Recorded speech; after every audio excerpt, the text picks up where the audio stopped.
Hello and welcome to New Frontiers on CCTV International. I'm Ji Xiangxun in Beijing. And today we're continuing with our mini-series about traditional Chinese weaponry. In China, a great practitioner of the martial arts is often described as the master of 18 weapons. The bow and arrow, dagger, sword and spear are among these 18 weapons, all of which have at one time or another in Chinese history featured in battle. Some of these weapons have, over the centuries, become something akin to cultural icons, swords in particular. During the Warring States period, so legend has it, two states even went to war over the ownership of one single sword, albeit a very special one. By the time of the Han Dynasty, the wearing of swords was part of the system of etiquette for court officials. However, later in the Han Dynasty, Xiongnu or Han tribes began harassing the country's northern borders. The Han nobles and ordinary soldiers quickly discovered that their finely worked double-bladed weapons were no match for the heavy broadswords wielded by the Xiongnu cavalry.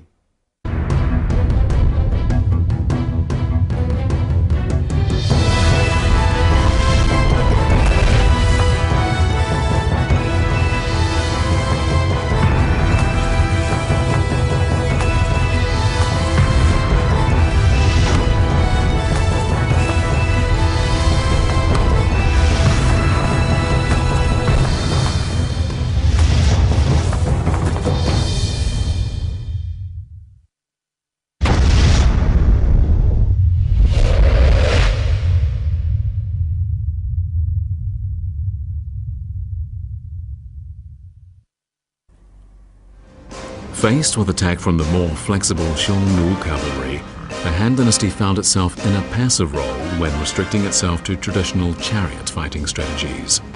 Moreover, the swords used by Han-mounted soldiers were clearly inferior to Xiongnu broadswords. 对普通战士来讲，使用刀的技能和战场上的杀伤力更要高于剑，因为剑是刺兵。 刀是击兵，刀以打击为主，砍击就我们把砍啊、劈啊等等都归之为击。劈砍的兵器，那么开始是用剑，但是剑呢是双刃的，做成钢剑呢，它要做成两个刃呢，这样的话呢，劈砍的力量并不是很强，所以最后就改成了只有后脊薄刃的这个刀作为劈砍呢最合适，这样呢就是 适合于骑兵用的这样的钢刀就开始流行起来。The broadsword became the most common weapon used by Han Dynasty troops, and the single-edged sword replaced the double-edged sword as the most important weapon of cavalrymen. For the same reason, infantrymen were also equipped with single-edged swords.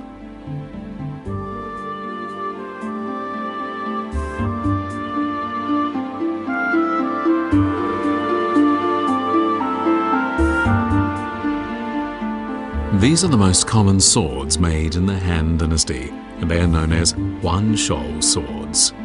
These single-edged swords have no handguard between the handle and the blade. Their handles end with a ring.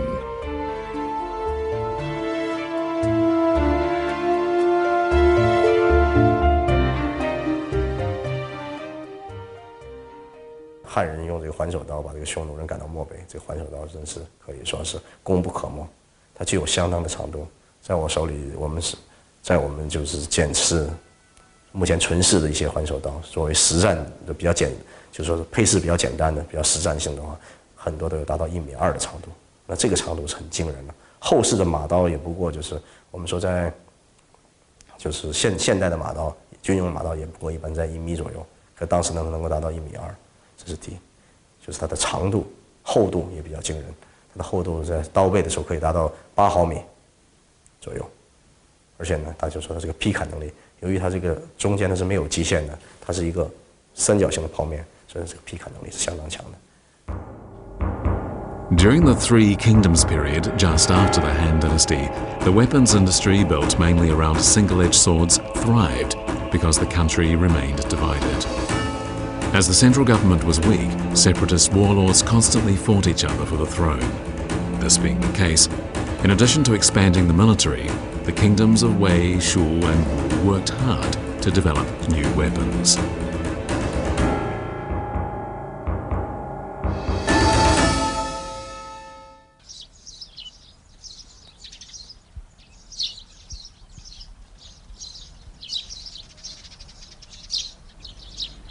Perhaps the most impressive weapon of the time was the one that came to be known as Guan Yu's Blue Dragon Crescent Blade.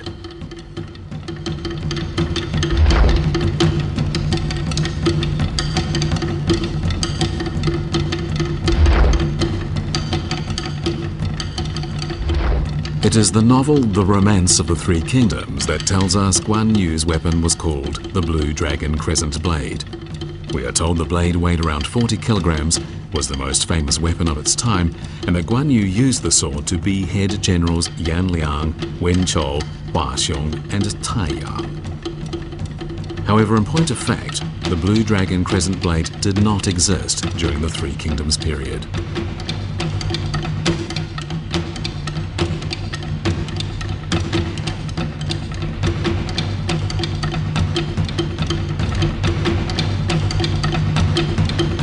But if the weapon Guan Yu used wasn't the Blue Dragon Crescent Blade, what weapon did he use? 实际上呢，关二爷他使用的并不是青龙偃月刀，在青龙偃月刀最早出现在这个我们可查的史料呢，是在这个《吴京总要》里边的宋仁宗时代，那也就是这个1000年左右。所以在1000年之前，在三国的时候呢，关羽呢是应该没有这个机会使用青龙偃月刀。 But if the weapon used by Guan Yu wasn't the legendary Blue Dragon Crescent Blade, what weapon did he use? 三国志的时候，他说他这个刺颜良于马下，在白马坡，那一个刺字，那千军万马一骑突来，这一个刺字，我总觉得那很有可能他是用一种长兵器，也就是类似于矛，我们当然在当时我们称之为槊这样的兵器。 因为这个颜良他也不是一个小兵，他也是员大将。你这千军万马，你要刺他，拿一个环手刀，只有1.2米，把他刺下来，这个可能性不太大。The shuo was an iron weapon based on the bronze spear. According to an analytical dictionary of Chinese characters compiled by Xu Xian during the Eastern Han Dynasty almost 2,000 years ago, the shuo is a spear about 3 meters long. Obviously, only well-trained and very strong soldiers could use this long weapon effectively while on horseback. In History of the Three Kingdoms, we can find references to other unique weapons in addition to the shuo. These include Lu Bu's halberd, Gan Ning's double halberd, Dong Zhuo's jagged sword, Dian Wei's long sword, and Gong Sun Zan's double-pointed spear. All this shows that there was a veritable weapons industry during the Three Kingdoms period, and that it flourished. For 400 years following the demise of the Han Dynasty, the country was in a state of almost perpetual warfare. Finally, the Tang Dynasty restored order. Tang military power was based largely on the use of street swords, which proved effective against the nomadic cavalry in the north. These straight swords were quite unlike the Huanshou swords of the Han Dynasty. Unlike Huanshou swords, these swords didn't have rings on their handles, and they were so long that wielding them required 2 hands. The straight swords of Tang were superbly made. The edges were made of quality rolled steel from Central Asia. A Tang straight sword was forged no less than 30 times. By the time it was completed, it was so sharp it could penetrate ordinary armor with no difficulty.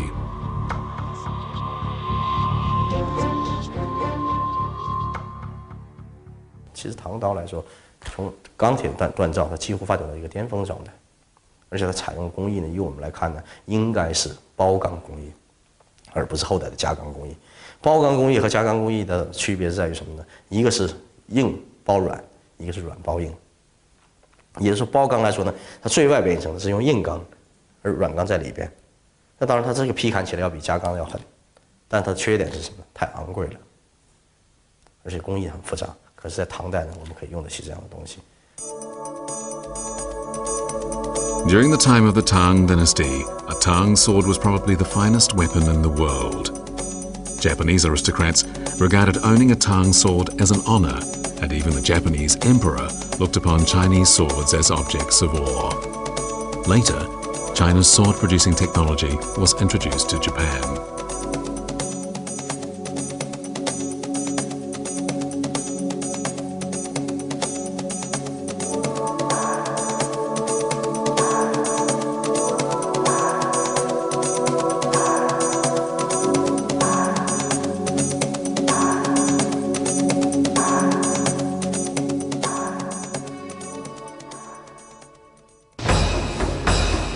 As the single-edged sword became the main weapon of battle, the double-edged sword gradually disappeared from the war arena, but it found a new life among civilians.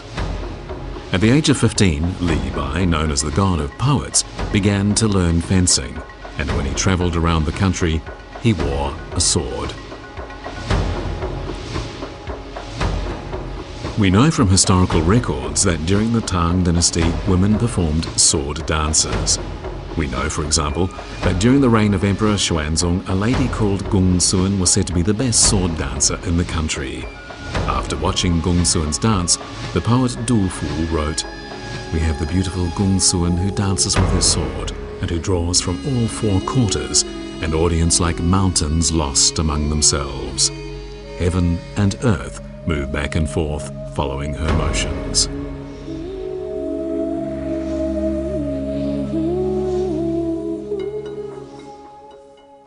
知识分子把自己的某种精神品格的追求，把它密切的和剑挂起来，于是乎就出现了中国人所特有的书剑精神。李白15号剑术，遍干诸侯；30陈文章，力敌倾向。那么不但李白是如此，其实和李白同时最好的一些朋友，比如高适啊、杜甫啊，都是这样。这些文人喜欢剑，我们不能把他们想成个个都是剑侠，都是击剑高手，不是。更多的是他们从剑中间所诵习到的那种剑的力量，那种光明正直的追求，那种人品，甚至那种风格。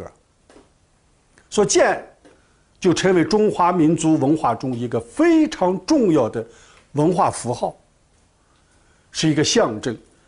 它是我们整个中国的武学系统、武文化系统里唯一可以真正具备了这种表征性的、标示性的价值的这样一个武器。Although sword-making technology reached an unprecedented level during the powerful Tang dynasty, the development of its weapons did not reach a similar peak. Ironically, the development of weapons reached a pinnacle during the dynasty that followed, the Song dynasty, even though it was a dynasty that suffered one military defeat after another.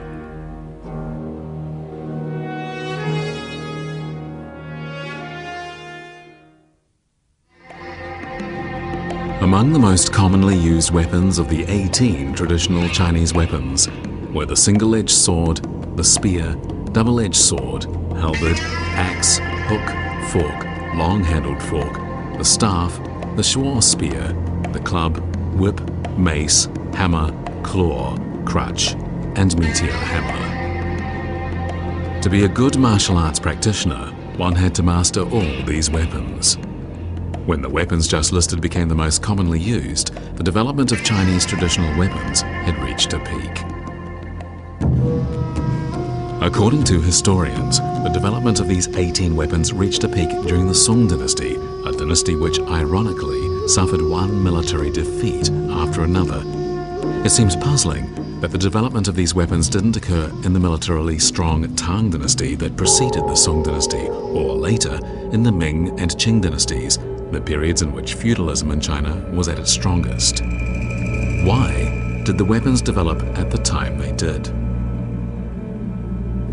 In the year 960, Zhao Guangyin staged a rebellion at Qianqiao that saw the overthrow of the dynasty known as the Later Zhou dynasty. The dynasty he established in its place would be referred to by historians as the Northern Song dynasty.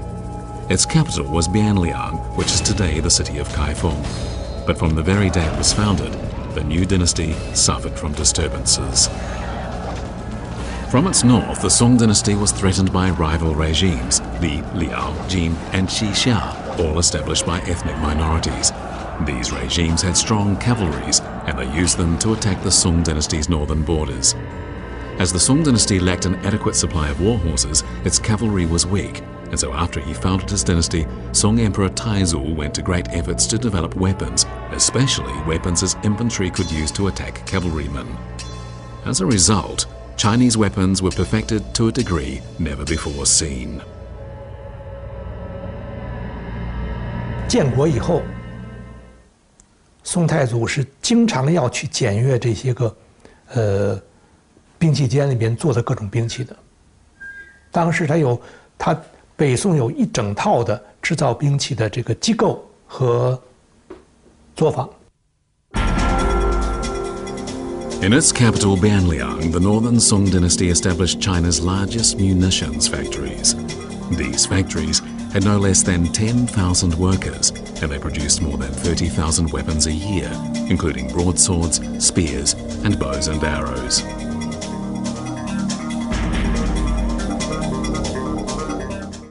Under the Song dynasty, considerable amounts of time and money were poured into developing new weapons. As a result, the weapons that were produced were of a far higher level of sophistication than had ever before been seen in Chinese history.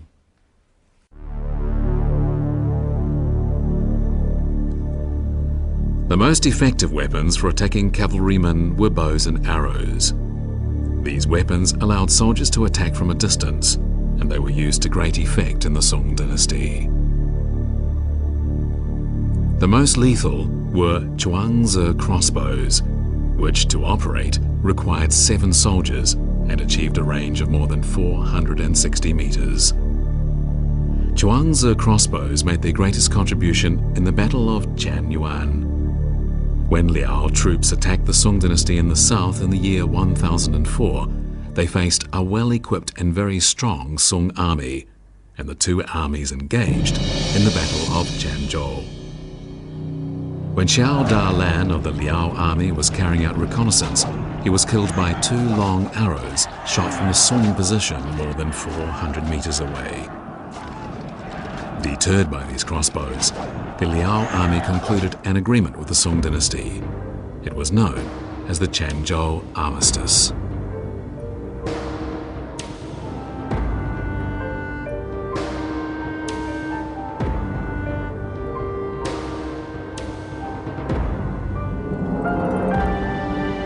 Outline of Military Science, the first book on weapons compiled in the Song dynasty, includes an account of the effectiveness of Chuangzi crossbows. 五经总要呢，就是当时由皇帝指定官修的一本关于军事方面的一个很全面的著作。它总结了过去的军阵战法，还有过去的军事的这个战争里边的胜负的这些个战例和当时需要注意的这些个问题，还有军事地理，其中特别的就是关于兵器的制作。它不但有文字叙述，还有很精美的插图。所以现在我们对了解中国古代的兵器史，这本书是一个非常重要的古代著作。 During the Song dynasty, traditional Chinese weapons, especially those used by infantrymen, matured greatly. All the weapons that came to be regarded as the 18 traditional weapons appeared and were fully developed in the Song dynasty.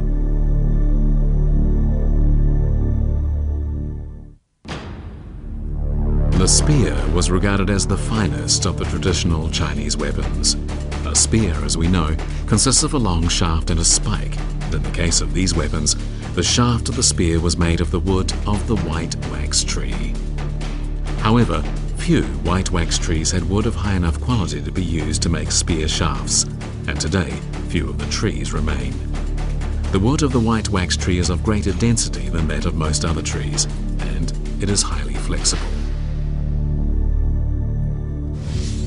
Yue Fei, a well-known general of the Southern Song dynasty and a master of the spear, had a 3-meter-long spear known as Li Chuan. It is said that Yue used Li Chuan so successfully that his enemies were frightened out of their wits. According to historical records, with a spear in hand, Yue charged into enemy positions and beheaded enemy generals. Yue Fei's army, meanwhile, was so powerful, his enemies concluded that defeating it would be more difficult than bringing down a mountain.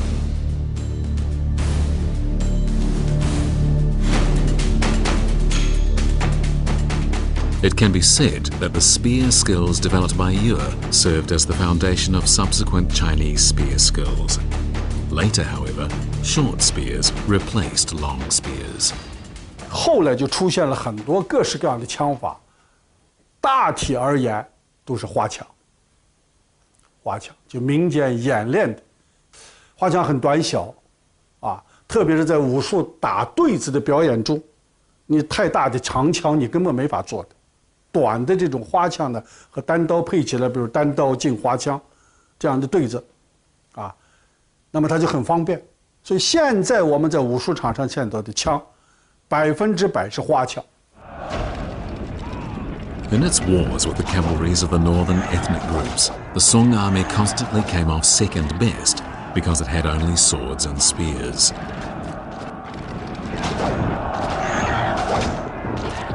宋代的甲非常厚，无论是轻兵还是无论是这个金人还是这个宋代，最重的时候是30-50斤是常有的事情，而且都是用铁甲，这种甲的质量很好。这种甲用刀剑来说确实很难对付，对不对？实在是很难对付，而且就算你刀砍进去，它经常有拔不出来的情况。而相比起来呢，一个打击性兵器非常好，尤其是借着马的速度，比如说用这个铁锏，对不对？至少轻则3-5斤，重则7-8斤，借助马的冲力，对不对？用一个铁锏或者铁鞭打到这个头盔上面，啊，这一下基本上只要打中了，对方肯定是轻则脑震荡，重则就是脑浆迸裂。 The mace first appeared in China during the Sui dynasty, 2 dynasties prior to the Song dynasty. It is known that General Qin Qiong used 2 maces as his weapons. But during the Song dynasty, the mace was very commonly used. This Song dynasty era mace weighs 2.5 kilograms and is about 90 centimeters long. It is made of iron so that it will not break easily, and it features a beautiful handle.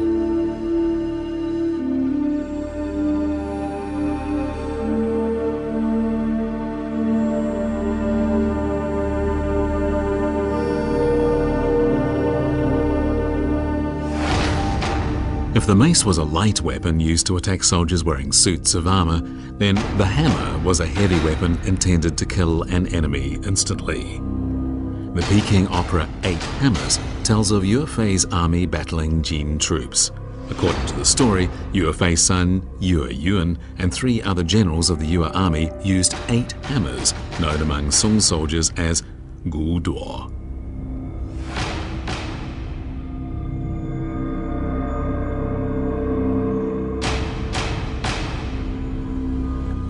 A gu duo consists of a shaft and a polyhedric hammer.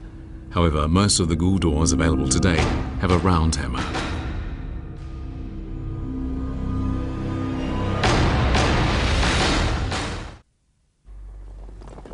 Although the Song dynasty went to great efforts to develop weapons, it imposed strict controls on their use outside of the military. Song laws barred civilians from possessing weapons other than double and single-edged swords, and anyone found guilty of possessing illegal weapons would be sentenced to 1.5 years of hard labor.